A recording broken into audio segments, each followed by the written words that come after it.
Hello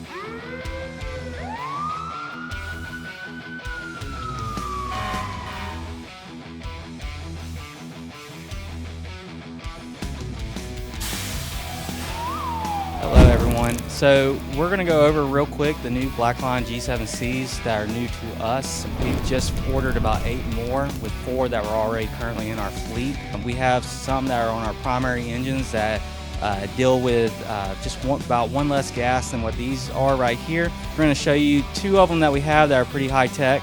They're the LEL MPS sensors, so they do a lot of work with helping us identify flammable explosive gases and stuff. But then we also have what they call a PID on here. It helps us be able to look for VOCs or volatile organic compounds. And then we have the same thing that just about everybody else has on their apparatuses. We have O2 sensors to let us know if we're in an area where there isn't good oxygen movement.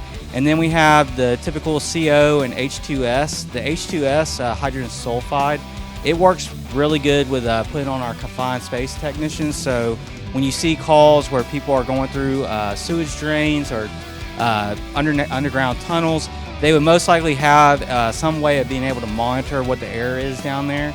Then we have what's really good for us as firefighters is we have hydrogen cyanide sensor on here as well. Basically, if we go inside a structure fire, and a lot of people think the most dangerous is when a fire is going on, but when you look at the health-wise of what happens after a fire is put out, there's a lot of things in the air from the smoke and when we do what we call overhaul, so when we're tearing cabinets out or checking for hot spots inside, we want to make sure that we're breathing good fresh air. And of course, a lot of things these days are made of plastic, and that plastic, when it burns, it lets off a lot of stuff inside that is really, really bad. And over time, it can cause issues with our hearts, lungs, and many other parts of our bodies as firefighters. So with this one on my left, it actually senses, hey, is there a bad air in here right now, and should we stay in our SCBA, which is the air pack that's on our back, as well as the masks that are on there. Chief, what can you tell us about the exercise that we watched today? So what we did today was we had our full hazmat team response that we would normally do during training and hazardous materials incidents, where we actually decon or decontaminate our staff after they go downrange, and that's what you saw with the barrel that we had.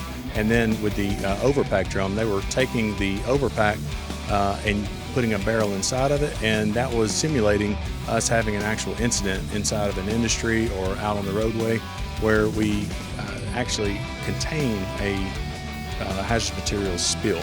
After that, they come in and they get decontaminated. And what was the importance of the county's tax dollars being able to purchase these new hazmat suits?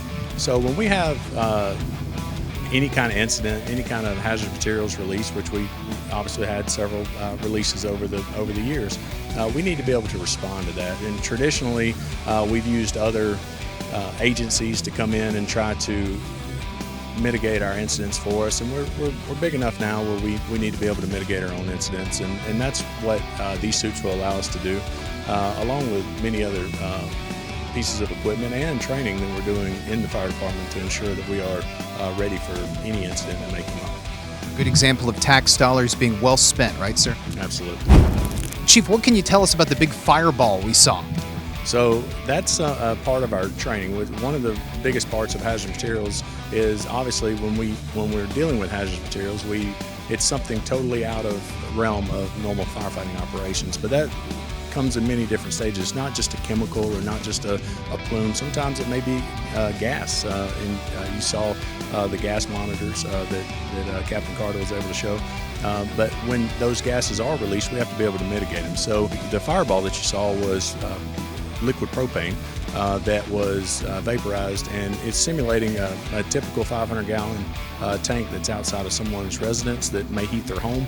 At times those catch on fire, and if they are allowed to go unabated and able to stay on fire for long enough, they'll explode and the whole tank will rupture. So we have to get to it and get it put out before it gets to that point. So the fireball that you saw, and including when it went up about 60 or 70 feet into the air, is when it's right before it's ready to levy. We're in there, we're cooling the tank down, You see some different techniques that we use with our going from a straight stream of cooling the line down to a fog stream, where we actually are pushing the fire off of the firefighters and getting in there and turning the valve off. So that's a simulation. It's a safe way to teach our firefighters in a realistic environment how to mitigate those scenes before they actually have to get to them.